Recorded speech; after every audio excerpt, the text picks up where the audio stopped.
ক্ষমতাচ্যুত প্রধানমন্ত্রীর বিচারের দাবিতে বাংলাদেশে হাজার হাজার মিছিল।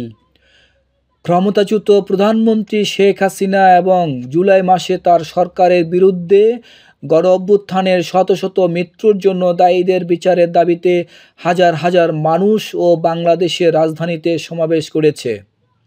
বৈষম্য বিরোধী ছাত্র আন্দোলন মঙ্গলবার ঢাকায় জাতীয় স্মৃতিসৌধ, কেন্দ্রীয় শহীদ মিনারে ঐক্যের জন্য মার্চের আয়োজন করে।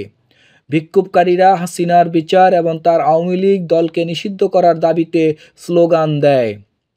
কয়েক সপ্তাহের সহিংসতার পর হাসিনা ৫ই আগস্ট ভারতে পালিয়ে যান, যেখানে কর্তৃপক্ষ বলেছিল যে তার সরকারের নির্দেশে শত শত মানুষ নিহত এবং হাজার হাজার আহত হয়েছে।